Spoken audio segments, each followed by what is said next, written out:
All right, welcome in. Late Kick is live. It is Sunday night, November 22nd, the year of our Lord, 2020. I would say safely, Colin, you would know even better than me right now, probably the most jam-packed show that we've had to date this year. I mean, it wasn't a weekend where we had multiple top 10 against top 10 matchups, but it was just a loaded weekend, and maybe in some cases more loaded than you realize. I'll let you know in just a second, but it's our most loaded show to date. I will say that the number of you that chimed in my DMs, email inbox last night was off the charts. So if that's any indication, I expect the show to do some pretty good traffic. I've also got some numbers. In fact, I'm going to give them to you in like the next 2 minutes, even before we dive into our first topic that will just, they blow my mind, maybe they'll blow your mind. JT Daniels, the era has begun emphatically, might I add, in Athens, Georgia. Ohio State survives Indiana. Not necessarily a sentence I envisioned myself saying when we gave out our predictions Tuesday and Thursday of last week. Penn State is yet to win a game. Also not a sentence maybe that I expected myself saying in August or September. We're going to hit 11 games in some shape, form, or fashion. We're going to hit 11 games on the show tonight. I've got 2 early best bets. Already gave them out on Twitter. We got some more coming maybe as early as tonight. At the very least, I'm going to have some more for you tomorrow. So follow me on Twitter at LateKickJosh. Full disclosure, when the numbers came out last week and I was juxtaposing them with our model's numbers, I didn't see a ton of value, really tight numbers. We got some value this week, so we're going to hit it. We went 4-3 this week, so we're still staying above 500 every week. We're at 58% against the number. I am headed home after the show tonight, so got that long drive ahead of me, but I did want to remind you, Thanksgiving week coming up, I'm extending it again. I got open slots. Any of you out there, I've talked to someone last week that perfectly summed up what I'm trying to do with these one-on-one Zoom sessions. They said, I think I've got the talent. I think I've got the desire. I think I've got good ideas. Like, I think I've got the tools. I just have no clue how to put the game plan together about getting in the sports media industry or starting a YouTube channel. So email me, joshpate706@gmail.com, or hit me up on Twitter at LateKickJosh. We'll talk about it. So padlock stats are normally a staple of the Sunday night show. Everyone loves the padlock stat. A lot of you have started sending me your padlock stats. The padlock stat just took a bye week this week. Collectively, the padlock stat said, see you in week 13. Padlock stats, for those unfamiliar, and we got a lot of new viewers to the show and listeners to the show every week, are simply numbers where if I gave them to you on Friday, you would have thought you knew. You would bet a paycheck on how that game was going to turn out. Padlock stats were nowhere to be found this weekend. In fact, listen to this. Indiana, 16 carries, -1 yards total rushing when you factor in the sack yardage. Ohio State, conversely, 50 runs, 307 total yards, and yet that was a nail-biter at the very end. How about Georgia? 23 carries for 8 yards. Not 80, 8 yards. The University of Georgia ran. It's not talking about the metric system, guys. This is just normal everyday rushing numbers, and yet they still found a way to win. Oregon was +3 in the turnover battle against a new quarterback for UCLA last night, and they had to hang on by the skin of their teeth to win at home. Northwestern, 23 rushes, 24 total rushing yards. And not only did they win outright as a touchdown underdog, they won by double digits. Here's one more for you, just before we dive in. I got them. I could go all day. I have a page and a half of these. Eric Gray, Tennessee running back, had a great game that is all for naught last night because they end up losing again inexplicably by double digits. And I'm going to talk about Tennessee before the show's over. Eric Gray, though, his yards per carry, not his yards per carry total last night was equal to the total amount of Georgia rushing yards. Gray averaged 8 yards per carry. Georgia totaled 8 yards. That really kind of sums up what Week 12 was. Let's dive in and try to make some sense of this, shall we? What a night in Athens. Georgia 31, Mississippi State 24, and I got to imagine somewhere, I don't know when it was. It wasn't in the press conference. It wasn't immediately afterwards in the locker room. It wasn't when he may have been talking to recruits, but somewhere last night when Kirby Smart got himself alone, maybe it was in the car on the way home, maybe it was brushing his teeth, he stopped. He looked towards the ceiling or the roof or maybe the sky if he was outside, and he just said, thank you, Lord, for JT Daniels. Amen. And if he didn't, then he missed his shot. Because the only thing that worked about Georgia football last night was JT Daniels. You know him as a ground and pound running team, non-existent. You know him as a rock-ribbed defensive unit, non-existent last night. Mississippi State's been stoned by multiple teams, just steadily moving the ball up and down the field. I tweeted out a video last night from our Tuesday show when we were predicting this game, and I said, in fact, the quote was, "There's a morbid side of me that wants to see JT Daniels go 14 of 17 for 235 yards and 3 touchdowns in the first half, just to see what it would be like." JT Daniels in the first half was 13 of 17 for 205 yards and 2 touchdowns. We almost nailed his exact stat line, right down to the number of completions and attempts, which was wild. And so, as I said, I'd love to see it because of what the message boards would look like. Well, I didn't even have to go to the message boards because a lot of Georgia fans were right there in the DMs on Twitter. Didn't need to go look for them. They came and found me.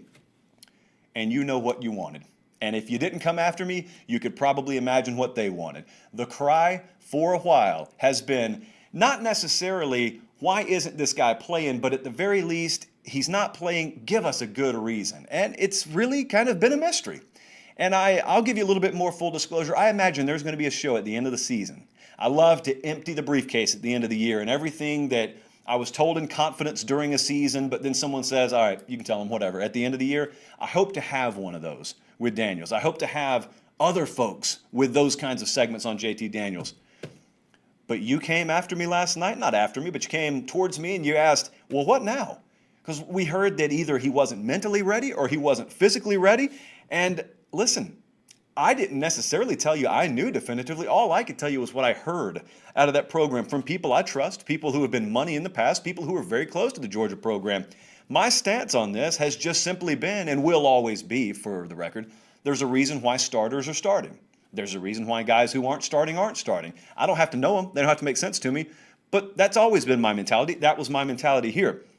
I don't know what the reason was because I saw him take the field last night. I saw him totally bail out and be the reason, primary, secondary, tertiary, the key reasons why Georgia won a football game. And so I'm looking around no different than you during the game and then afterwards. I'm looking to my left, my right, up and down, everywhere in between saying, well, I don't even know a reason. I don't even know a good reason. I can't even imagine a good reason why it took this long for that guy to be on the field. Because at that point, I mean, you're just carrying someone's water. Are you not? So there, as far as we know, there's no medical thing that just got cleared last week. There were no disciplinary issues that just got cleared last week. Here was the swerve that got thrown into the mix last night that I don't think anyone could have seen coming. I know I didn't. Kirby Smart knew he was going to start Daniels this week, but he never could have imagined against Mississippi State as nearly a 4-touchdown favorite. He never could have imagined he was going to have to lean on a quarterback to win that game. And yet Mississippi State rolls into town. The scholarship situation ended up being even more dire than what I told you it was last week. When I talked to you on Thursday, they had 54 scholarship players available. They rolled in there with 49. That's how many scholarship players they took into an SEC football game, 49. And yet midway through the third quarter, Kirby Smart had to feel completely and totally lost. Everything that is the identity of his program had evaporated. They couldn't run the ball for anything. They were routinely getting stuffed behind the line. Mississippi State had 11 tackles for loss in this game. Do you realize that? 11 tackles for loss against Georgia. All that talent on the offensive line. Those guys in the backfield, you know the hallmark of this program. And not only that, you got Mississippi State able to move the ball very effectively. Will Rogers had a phenomenal game at quarterback last night, which I heard Smart say as much after the game. Kind of wonder why it took Mike Leach so long. Very classic move there. I see what you're doing, Kirby. So Kirby Smart had to feel lost, man, because the run game's not there. My defense isn't there. And yet we're winning this game because what? Because a quarterback is slinging it all over the field. I've seen it done against me a time or two. To this point in my tenure at Georgia, I've never had a quarterback do that for me. I've never asked a quarterback to do that for me. And yet, lo and behold, you end up when the dust settles last night with a 31-24 win. There is no prayer they win that game. Let me slow it down again, because this is a sentence again. Couldn't believe I'd be saying it last week. There is no prayer that Georgia is beating Mississippi State without JT Daniels. He's what worked. He's all that worked. I mean, there was a money drive, and a lot of you know what I'm talking about if you watch the game. There was a drive in the fourth quarter of this game when they were trying to take the lead where Daniels, I counted him making 4 throws better on that one drive than I've seen any quarterback make for Georgia all year. In fact, I'll take it a step further. There were 4 throws on that drive alone he made that no quarterback on their roster is capable of making.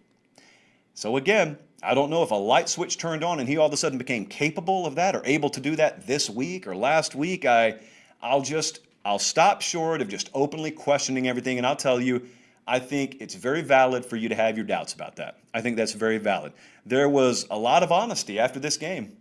I think I saw a lot of you take notice of that. In the post-game press availabilities, Kirby Smart, he spoke his mind. It wasn't as if he was about to come out there and say, well, I screwed this one up, didn't I? You didn't get that. You had him give his very blunt, honest reasoning for why, to this point, they've handled the quarterback situation the way they had. And moving forward, obviously, you got your new starter here, but also JT Daniels. I don't know if you Georgia fans have heard it. I don't know if a lot of you other folks out there who don't follow this program day in and day out heard it. He was pretty brutally honest, too.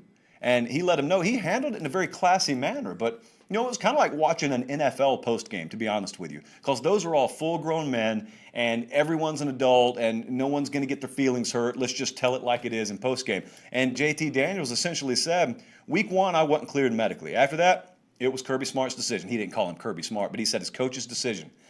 He strongly indicated he felt like he's been ready for a while. Now the lesser highlighted part, as I saw Jake Rowe tweet out this morning, the lesser highlighted part that should be highlighted every bit as much as everything else that kid said was, it's also true I've been progressing week over week from a health standpoint. So I am today a much better and healthier version of JT Daniels that existed a month ago.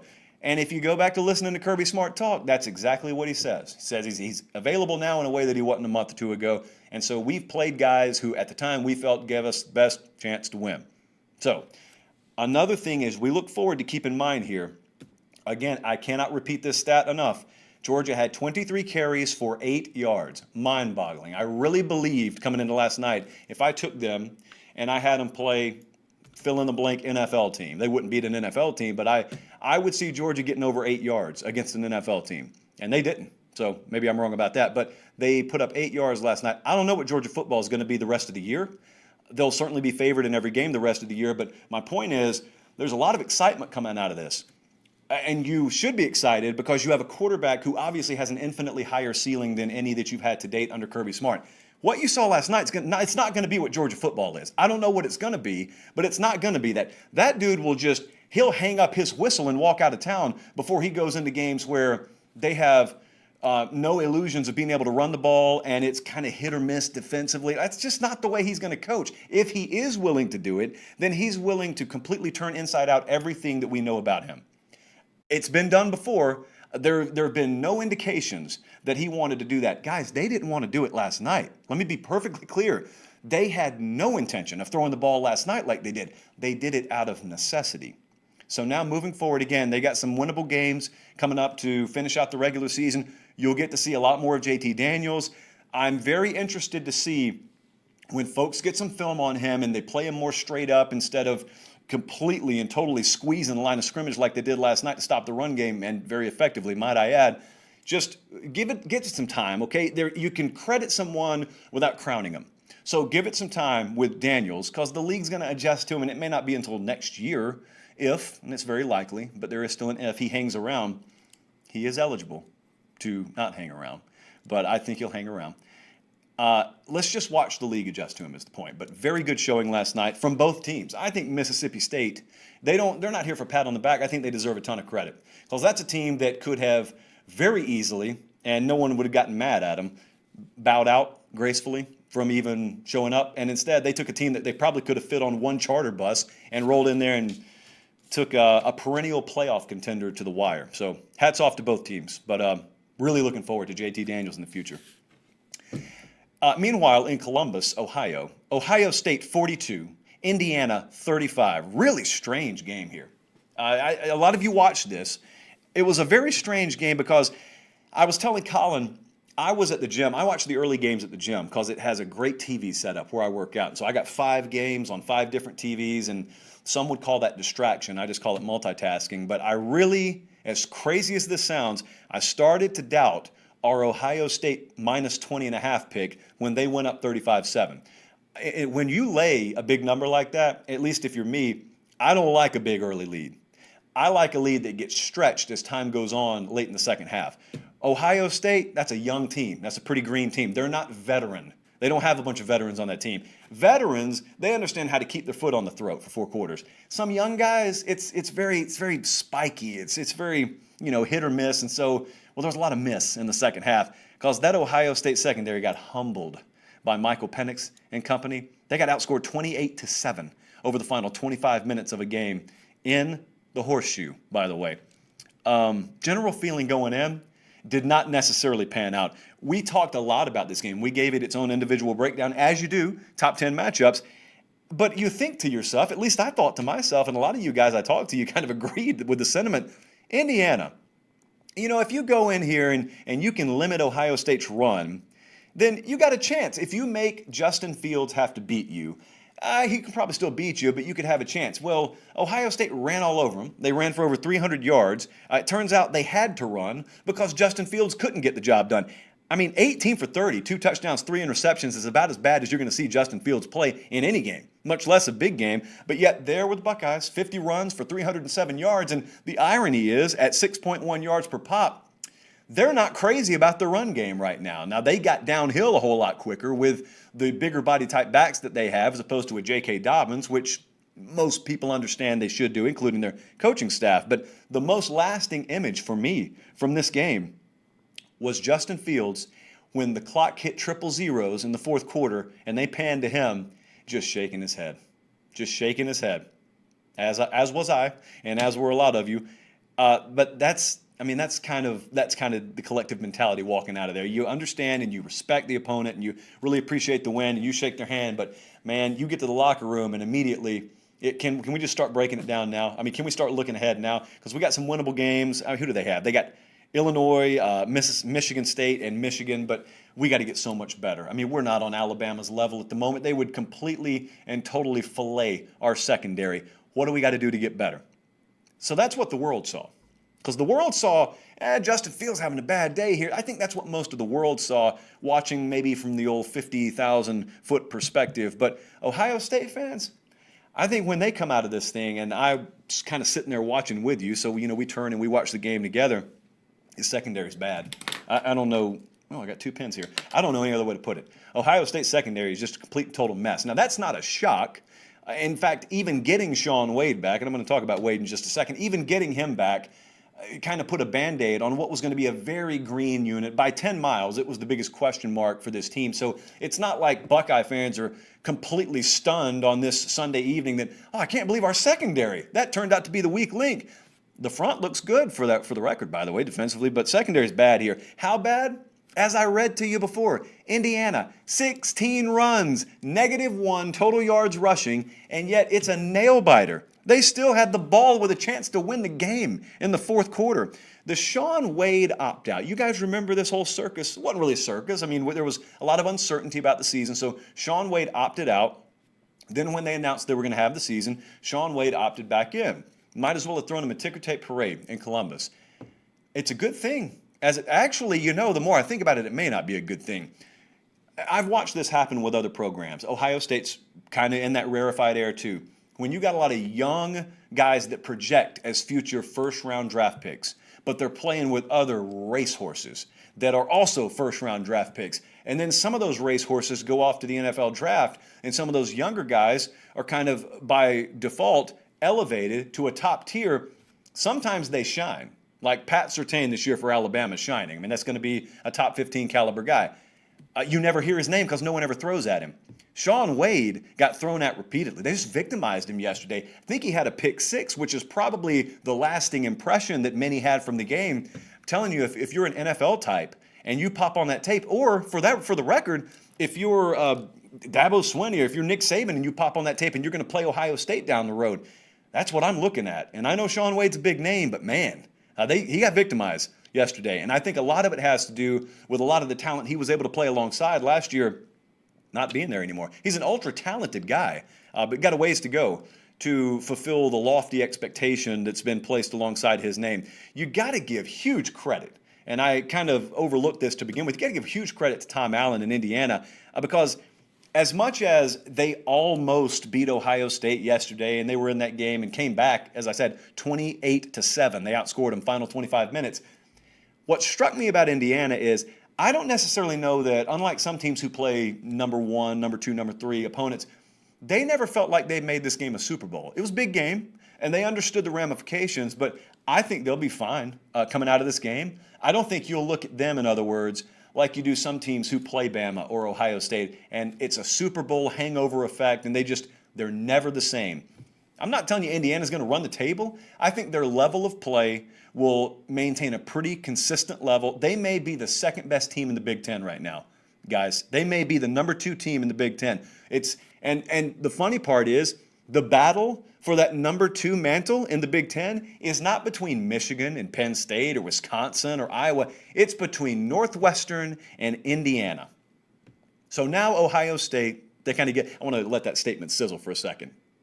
All right, there we go. Now Ohio State, they kind of go into hiding. You're not going to see them in a prime position for a couple of weeks. As I said, at Illinois, going to sweat that one, at Michigan State, and then Michigan. So, as I said, they're not ready for Bama yet. Bama's not on the schedule yet. So, Alabama, their defense didn't look too hot about a month ago. Look a lot better now. Gave up 3 points last night to Kentucky. So, we'll see. Time will tell. They have talent. Okay, that's the starting point.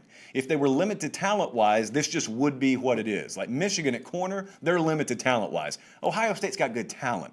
So they got a lot of moving pieces on the coaching side and on the personnel side. We'll see what they can do over the next month. I wanted to spend some time on this game right quick. Auburn beat Tennessee 30-17 last night. I got more emails and DMs about this one game in a sea of emails and DMs yesterday than any single game. You think to yourself, the JT Daniels deal at Georgia, Ohio State barely survives against Indiana, and yet it's Auburn, Tennessee, which tells me a lot of you cared about this game. So let's spend a couple of minutes on it here. I am so tired of watching Tennessee lose games the same way. I can watch someone lose, but the same way over and over again, they got no business, do the Volunteers, running for 222 total yards at Auburn and losing by double digits. So I pull up the box score from this thing a little while ago, just to make sure my eyes didn't deceive me. And sure enough, they didn't. Are you aware of a few things here? Are you aware Tennessee outgained Auburn by 79 yards? They had more first downs, 28-23. They had more total plays, 74-64. It was a 6.3 to 6.0 yards per play edge for Tennessee. Each team went 9 of 15 on third down. What happened? Because this sounds like an evenly played game, right? How in the world does one team lose this thing by 2 touchdowns, nearly 2 touchdowns? Well, there's a 14-point swing where Tennessee, as I said, with Eric Gray, steadily running the ball down Auburn's throat, get in the red zone with a quarterback who has been turnover prone all year. What are we going to do? We're going to throw it across the middle. That's, of course, what we're going to do. And we're going to throw a pick six in the end zone, and it's going to be a 10 to a 14-point swing in a game that ends up being a 30-17 final. As I said, Eric Gray, 22 runs, 173 yards. That's nearly 8 yards per carry, and yet it doesn't even matter. No one remembers it because you lose by 13 points because turnovers are death in football, especially when they generate points right quick, like on that play, on the actual turnover. Harrison Bailey came in this game. It was too late. He promptly, of course, leads a touchdown drive. You could say, well, that's in garbage time. Defense is different. Yeah, it may be, but again, the same things that have cost Tennessee before were the same things that cost him yesterday. Yes, it aggravates me. I'm not even wearing an orange shirt like you guys. I'm sitting there wearing my white shirt or whatever I was wearing yesterday. But yet I feel your pain. I know a lot of you. I feel your pain. I'm in Tennessee, so I'm situated here in Nashville. But yet, no, I have not budged on Pruitt for much more fundamental reasons that I stated at the beginning of the year. Been going back and forth with a couple of people in the last hour about this. Nothing about this. If I was not already sold on you not being the guy before the year, nothing about this year is going to change my mind. Franklin at Penn State, I'm going to talk about him in a second. He could go 0 for the season. Wouldn't change my mind on him. Same with Pruitt. I was not off of his bandwagon before the season. Therefore, by default, there's nothing that can happen in an extreme external factor year that's going to change that. Having said that, I can be highly aggravated at many aspects of this program, which I am. But I'm just not making, if I'm an athletic director, I'm not. But if I am, I'm not making permanent decisions due to extreme temporary external factors. But as for Auburn, because they actually won the game here, sometimes if you live where I live growing up and you live in a more rural part of, well, any state, but I lived in a more rural part of Georgia. You get out at night and you park the car in the driveway, you turn it off, lock it up. In that time where you're walking from your car to the front door, maybe it's 20, 30 yards. Every now and then, you'll just hear something over in the bushes. Just random noise. It's something over there. You look. You can't see what it is. You turn on the flashlight on the iPhone. You still can't see it. You just know something's over there. So you just hasten your walk, and you get to the front door, and you lock it up, and you're good. That noise is Auburn football. That's what they are right now. Do you know they're 5-2? This is the most anonymous 5-2 team in America. 9 of 15 on third down yesterday. That's a huge deal for them. Third down has been an albatross around this team's neck at various points this year, and yet they were big. Yesterday, they were big on third down, and they get a win 30-17. And keep in mind, as much as I talk about how mismanaged the Tennessee offense was, you can't lose a game unless someone beats you. Auburn did what it took to beat Tennessee, and they did it without their best offensive player. Tank Bigsby went down early in this game, and yet Auburn still found a way to carry the ball 165 yards on 38 carries without your stalwart running back. That's admirable. So that's the good news, okay? The next news, I'm not going to call it bad news, the follow-up news is Auburn may very well be about to play the number 1 and number 2 teams in the SEC to wrap up their year. At the very worst, number 1 and number 3. Alabama, the Iron Bowl, is this week. Keep in mind, this week, Alabama opens as a 24-point favorite against Auburn at home, by the way. And then they wrap the season up with Texas A&M. So, at the very least, there is no hot seat talk. That's what I want to emphasize. Because a lot of folks thought by this time it would be Gus Malzahn with all the hot seat talk. And listen, there are a lot of bad news that came out for Auburn today. So firing the football coach, all due respect, needs to be the least of your concerns. There have been some of those issues, if you will, around the football program in the past. There aren't right now. You notice that? Let me tell you something. Let me just carry the water for Malzahn here for a second. I know Auburn football. I know a lot of people close to Auburn football. I know a lot of folks who sling allegations left and right. Not much of that happening around Auburn right now, relatively speaking. Not much of that happening around Auburn. So you could criticize Malzahn for losing the football game occasionally here or there. If you want to look at some things that matter more than just the result on Saturday and then juxtapose it to other programs in your athletic department, I think I'm being pretty clear here. Hats off to Gus Malzahn. So Tennessee is a 10-point favorite, by the way, against Vanderbilt Saturday. I'm not calling it a must-win. Some people have. I will be very curiously watching that game. But they have now lost 5 straight games, have the Tennessee Volunteers, by double digits. They started playing football at Tennessee in 1891, and they've never done that. 5 straight losses by double digits. So those of you who are on the Fire Pruitt bandwagon, that's your stat. I'm not there, so I'm passing it off. I give you permission to use it. There's another place where things are even worse, and that's Penn State. Penn State, oh my goodness. So I'm just going to give you some takeaways here. Not going to spend too long on it, but let me read you a quote, okay? Let me read you a quote here. Not even the first time I've used this quote this year. That's what kind of season it's been. Afterwards, the 700 people in the boats had nothing to do but wait. Wait to die, wait to live, wait for an absolution that would never come. Penn State loses another football game, and the fans feel about like the old lady in Titanic. They lose to Iowa, 41-21.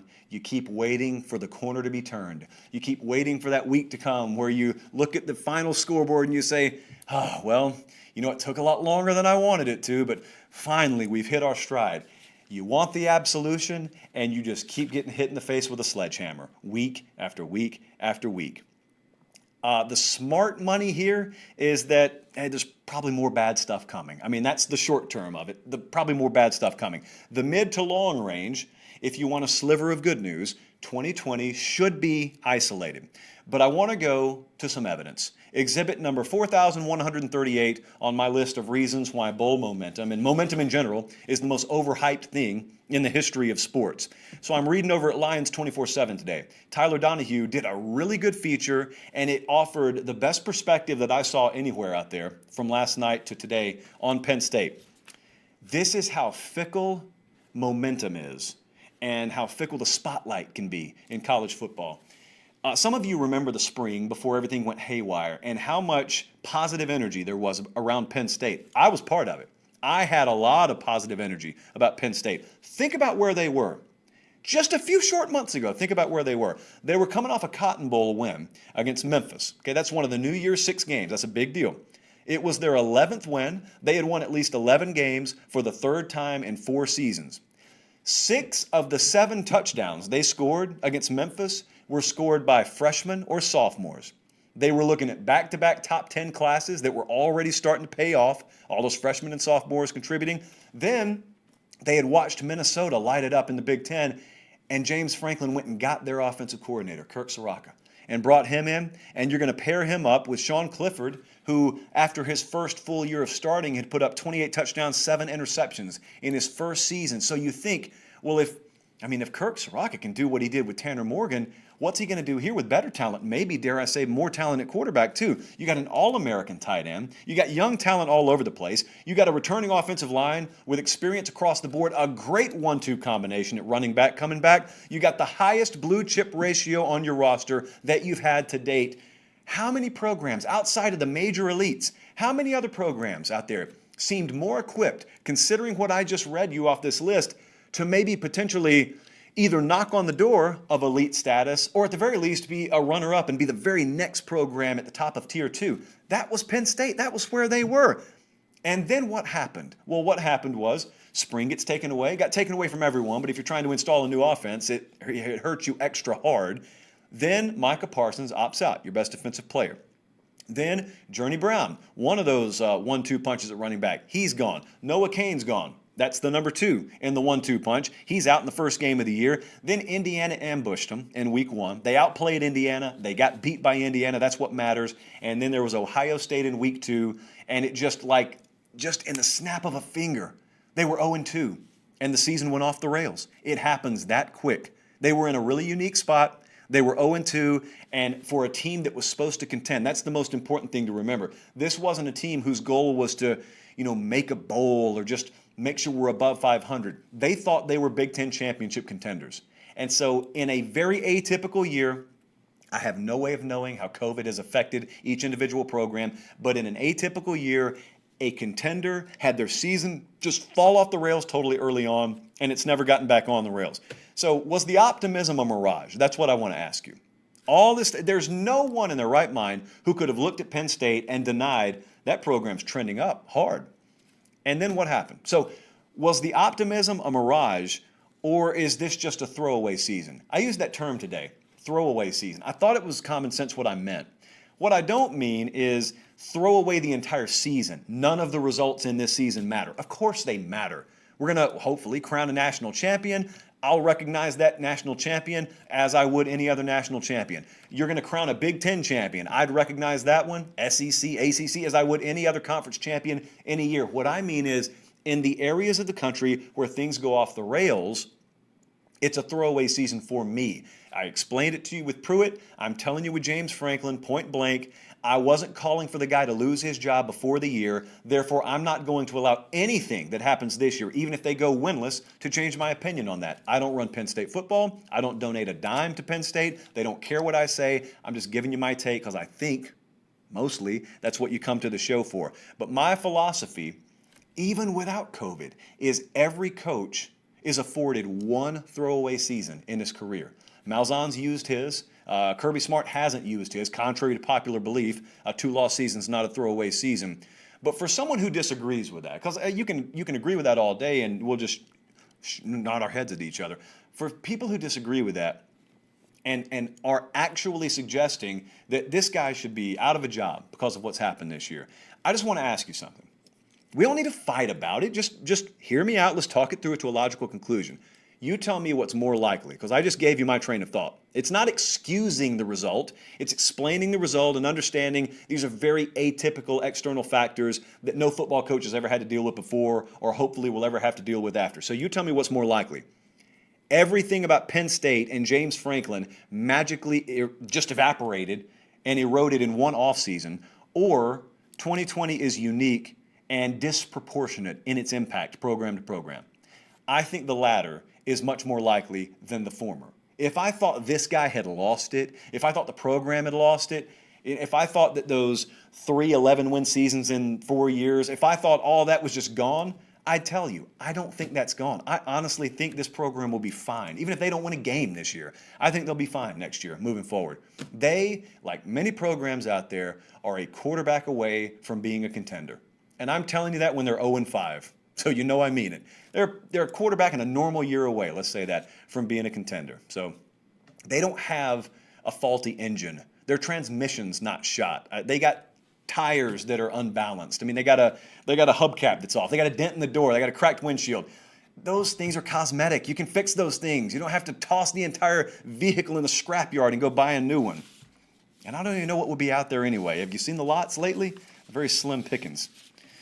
Let's see, Colin. Okay, all right, let's move it on. I had my papers all in a jumble here. Other Week 12 takeaways. Let's just go all across the country here. Let's start in Tuscaloosa, Alabama. Man, we call this one. Not that there was much doubt about who was going to win the game, but Bama 63-3. You may think, well, what's so magical about calling this? No, it's not the final. It was the manner with which they were going to go about their business. See, you got to know Nick Saban. Nick Saban is one that is very reliable. In games where they're going to blow someone out, they will come to a rest somewhere between 41 and 48 points. Virtually every time. I can't tell you how many times they've scored 41 or 42 points. They always do. But in the Tua year, in 2017, they went about things differently. They had Jalen Hurts as the starter, Tua as the backup, and what Saban knew is, I've got a stud. I got a legitimate future star as my backup quarterback. I want to get him ready. I actually want to work the offense when the backup quarterback comes in. So what was happening is, Bama was being favored by their usual 4 touchdowns or 30 or 31 points against inferior competition. And they kept blowing away the spread. They would cover the spread by 20 plus points because what they were doing was they were putting a guy who was too good on the field to just suck the life out of the offense. And so they were scoring 55, 62, 63 points instead of their usual 41 or 42. That's where they are right now. Bryce Young is the future star. And coming out of a 2-week hiatus and knowing they had a couple of young running backs they wanted to give good looks here in McClellan and Roydell Williams, I highly suspected 29 was too low a number. It was 31. It came down to 29. So we thought they were going to fly past that, and they did. The final score is 63-3. Notice the defense here. Kentucky's not the best barometer in the world. I'll grant you that. That defense, very porous at the beginning of the year, gave up 1 first down in the second half. That's not bad. They got Auburn coming up next. As I said, that's in Tuscaloosa. They open as a 24-point favorite. Someone, and I'll give him credit, not by name, someone called that out and said, oh man, that's way too big a number. In fact, I think Auburn's going to win the game outright. And I did what I usually do. I didn't argue about it. I just said, do you want to bet on it? He said, yes. I said, come to the DMs. He came into the DMs. He said, I absolutely will bet on this. And I said, all right, you're taking Auburn straight up. I'm taking Bama straight up. He said, yep. He arranged it, even offered to Venmo me the money early. I don't advise that, by the way. So I will give this man credit, because he actually backed up the words that were coming out of his mouth. Most people don't in that kind of situation. All right, let's move it on. Oklahoma 41, Oklahoma State 13. Classic example of clicking a couple of months later than you wanted to. But Oklahoma, make no mistake about it, has clicked now. Oklahoma State, here were some padlock stats. Hey, maybe it's an endangered species, but at least it existed yesterday. Had I told you Friday, Oklahoma State's going to be held to 2.8 yards per carry, and they're going to go 3 of 14 on third down, you probably would have felt pretty good about the Sooners. And that's ball game. I mean, as long as Oklahoma's not turning the ball over all over the place, which they've been known to do at times this year, but as long as they're not, those numbers right there, holding Cowboys under 3 yards per carry, and 3 of 14 on third down, that alone was going to be good enough. And Spencer Rattler did not turn the ball over. 17 of 24, 301 passing yards, 4 touchdowns, 0 interceptions. And for a lot of folks who have made the observation this year, we talked about it from time to time, about the inverse styles of play, conference to conference, relative to history. Neither team in this game, I want to just reframe it. This is the Big 12, big-time game in the Big 12. Oklahoma State versus Oklahoma. Neither team in this game ran 70 plays. I'll grant you, I don't have a chart of total plays over here. I don't think that happens very often in this matchup or any matchup in the Big 12. Maybe TCU games, but Iowa State, yeah, but not this game. Not with Oklahoma. Big 12 title favorite now, by the way. Oklahoma Sooners. Overwhelming Big 12 title favorite. So they're back in the mix for that. Oklahoma State needs some things to happen to stay in the mix, but it is my Iowa State Cyclones and Oklahoma currently the overwhelming favorites to match up in that game. How about Michigan? Big win. Michigan's a football school again, guys. 48-42, triple overtime win over Rutgers. Again, I want to emphasize in the sport of football. I would love to have had a live polling feature in this game. I would love to have had a 500 Michigan fan sample size. And I would love to have known, because I had some of you, very unscientific, but I had some of you hit me up on the iJosh as it got later in this game yesterday, and then as things got into overtime, there were Michigan folks out there, I don't think they were the only ones, who were pulling for the loss. Sounds very counterintuitive, but I know where your head was at. You think beating Rutgers does nothing for us. All it does is potentially prolong the inevitable, and so a lot of you wanted a loss. My Jim Harbaugh opinion is unchanged here. I want to be perfectly clear. It's not me telling you I think he's the right guy for the job and I think he'll get everything turned. I'm not the one telling you that. I am fairly indifferent on this right now because they're doing really good in recruiting. Now, you may say, what in the world does all the talent in the world mean if we can't develop it, put it in the right place, yada, yada, yada. I hear you. But what I'm saying is, if you had a truly dead-in-the-water program, recruiting would be dead too. It's not. So I'm indifferent on this. When I tell you I don't think Harbaugh's going anywhere, it's because people around the program don't think he's going anywhere. I don't know if that would have changed with a loss last night, but that's the point. They didn't lose. So, I mean, and they may have found a quarterback. Thought it was going to be Joe Milton. Turns out it may be Cade McNamara. He was 27 of 36, 4 touchdowns, no interceptions last night. He didn't start, by the way. So, hello. Now we move forward in the season. What can you make of it? Penn State and Michigan play this Saturday. And that game is going to be at noon, but it's going to be pretty high profile. They're putting it on ABC. So this game will not be pay-per-view. You won't need someone over the age of 18 with a credit card to go buy it for you. You will be able to watch this in all its glory. Penn State and Michigan, the showdown America doesn't know that it needs, but it really does. And that is Saturday at high noon Eastern time. So, hey, good for Michigan. UCLA almost beat Oregon yesterday. This was one I couldn't make sense of. Oregon, I thought a healthy UCLA was going to be run up and down the field on by Oregon. And then you had Robinson or Robinson Thompson. I always get the names confused there. The quarterback, the starter for UCLA out. And not only that, if I were to have told you, talk about padlocks being irrelevant yesterday, if I tell you not only is Chip Kelly going to be without his starting quarterback, they're also going to be -3 turnovers. What kind of blowout would you think was coming there for an Oregon team already favored by 2 touchdowns, and then it went up to 17 with the news of the quarterback being out? I mean, the negative was for Oregon, UCLA's backup quarterback took you to the wire and nearly beat you, even as you were +3 turnovers. I guess if you're looking for a silver lining here, you did get a win. That's much more than just a silver lining, but Oregon's offense, again, answered the bell, and they needed to. They needed every one of those 38 points. They needed the +3 turnovers, too. I'm not really sure. I was very, very confident in watching how they came from behind against Washington State. I was confident in that. But there are aspects of their defense that look very much lost. Here's the other silver lining. It may be independent. It may be a case-by-case deal. But right now, Oregon's problems are the same problems that you've seen Alabama have at certain times this year. Ohio State currently has. Clemson's had them. Notre Dame hasn't had them, but Notre Dame may be a little more limited offensively than some of those other teams. So the question is not, are they currently struggling defensively? Answer, unequivocally, yes, they are. Are they able to set themselves on the same kind of trajectory that Alabama has? Florida, for that matter, has been in that situation. And none of those teams, at least Florida, has not gotten themselves to elite status. I mean, they're still struggling defensively, but the offensive product is plenty good enough to give you some leeway. How good can Oregon become? How much can they rectify things on that side of the ball? Because they're suffering some pretty devastating injuries over there, too, that those other teams may not necessarily be struggling from. And their roster, while improving year over year, is not to the level that some of those truly elite teams are. So keep an eye on that. Northwestern is 5-0. Northwestern, I didn't see the AP today. I have looked at it twice this year. I assume they're ranked highly, though. Northwestern beat Wisconsin 17-7 yesterday. and defense got after it. I mean, they had 3 sacks, they had 7 tackles for loss, they forced 5 Wisconsin turnovers. You know, in the early portion of the season, when you saw Graham Mertz throwing the ball all over the place, and you asked Paul Chryst, he may be changing his style there, he has. When you have a coach, Paul Chryst, Kirby Smart, whoever it may be, when they are resistant to changing their offensive philosophy, here's why. They turned the ball over 5 times yesterday. That's why.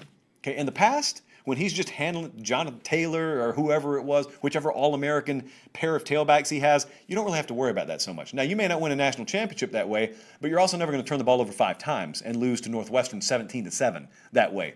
That's why they're resistant. Because in your mind, you may picture what it's like when it works.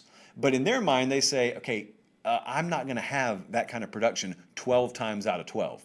Maybe 9 or 8 times out of 12. But they're going to be 3 or 4 games a year where we don't click. And if the worst were to happen, we can't make up for it. So that's what happened. So now 5-0, there's Northwestern. They're in the driver's seat in their division to go to the Big Ten championship game. They have Michigan State, Minnesota, and Illinois still to come. They could be unbeaten when they play Ohio State, because in all likelihood that's who they would play in the Big Ten championship game. I had someone earlier today say, you better talk about Northwestern tonight.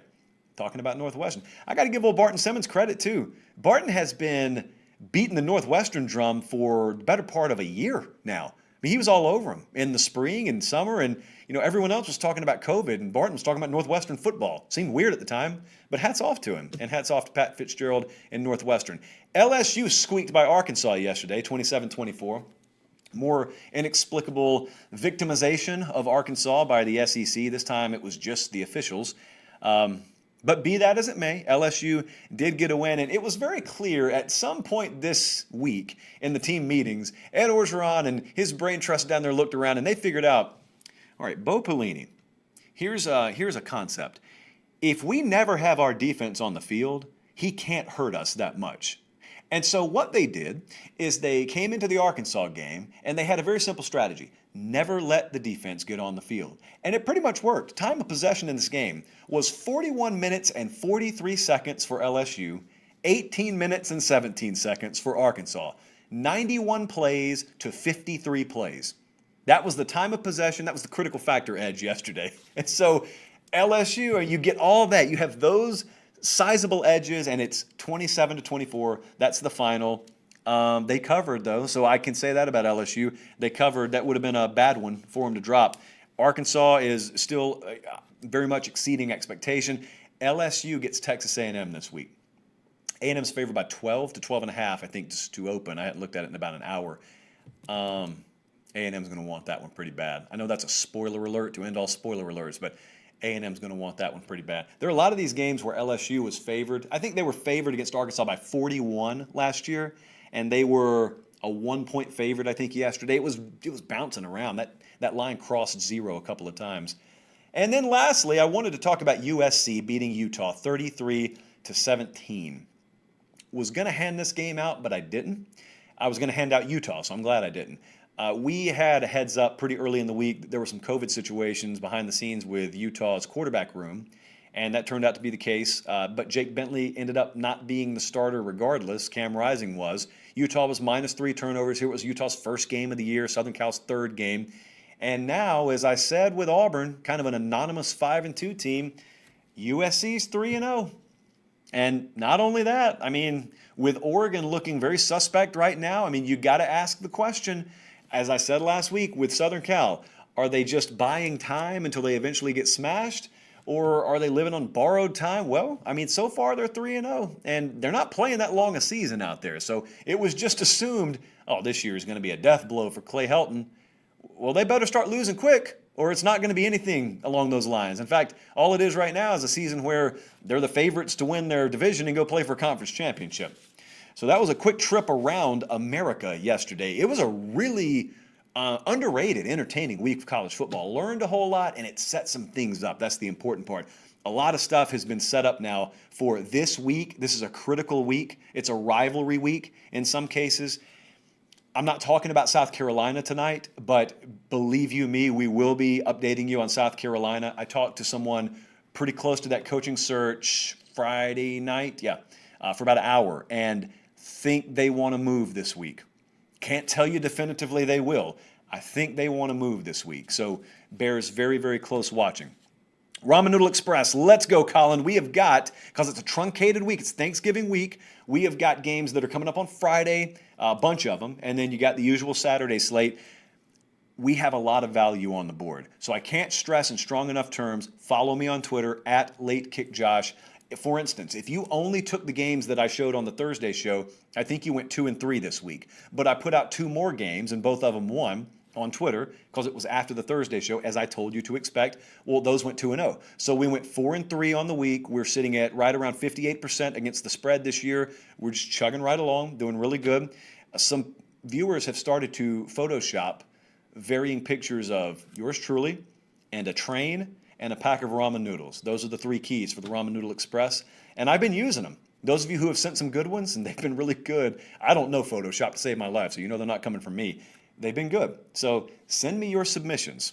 You've seen them. If you hadn't seen them already, just go scroll up and down my Twitter feed. You'll see them. Really good stuff. So we have got 2 best bets that I've already put out today. I don't think these lines have moved much. I think North Texas moved down a point. So get on these as quickly as you can. North Texas is playing University of Texas San Antonio, 5.5-point dogs. We're taking UNT plus 5.5. And then Central Michigan minus 5.5 on the road at Eastern Michigan. Our numbers have Central Michigan winning that game by double digits. If I had my guess, I would think that's going up to at least a touchdown. So grab it now, Central Michigan minus 5. That is a Friday game, by the way. And again, remember, got some more coming your way. I highly doubt that we will limit it to 5 this week. I think we're going to be above 5 again. We were at 7 last week. Wouldn't be surprised if we went at least 7 this week. So follow me on Twitter @LateKickJosh.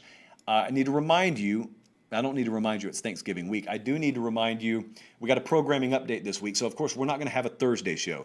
What we're going to have is we're going to have our usual Tuesday show, which is full of game predictions, and we'll have a ton of predictions for you. Also, the Tuesday night college football playoff rankings are coming, and that's going to be live, obviously. I think it's on ESPN, wherever they broadcast that. So I'll have a separate reaction video for that. So you'll have Late Kick Live on, but I won't, because that's going to be canned. That's going to be pre-recorded earlier in the day. It'll still be everything that you normally get from the show, though. So that'll air, and then later that night, probably right after the show goes off the air, Colin will have edited throughout the day, and like magic, he will have sent me my college football playoff rankings reaction, and I'll have that up for you a little bit after that goes off the air on ESPN. So you want to stay tuned for that. As I said, I got a lot of games to predict this week, so subscribe to the 24/7 Sports YouTube channel if you haven't already. And for those joining late, got a bunch. We're showing this on Facebook now too, by the way, on the 24/7 Sports Facebook channel. So if you're not following over there, follow over there. Anyone who wants any kind of one-on-one Zoom session about the sports media industry, how to get into it, how to start your own YouTube channel, podcast, advice, whatever, etc., hit me up, joshpate706@gmail.com, or on Twitter @LateKickJosh. I'm looking right now, hold on, all right, there, now, I'm looking at my schedule for this week. I have some open slots. So first come, first serve, they fill up quick. I had to turn away some people last week. Well, there you go. So come on back. And that's about it for tonight. So thank you so much. A lot of support for the show. It does not go unnoticed by me. It does not go unnoticed by management here and infinitely higher above us at CBS headquarters. So a lot of good conversations last week, telephone, Zoom, etc., about that very thing. So thank you so much for that. We will be back here Tuesday night. Until then, for Director Colin, for Jordan, who is now editing on the podcast side of things, thank you so much for watching. Have a great week. Happy early Thanksgiving, and God bless.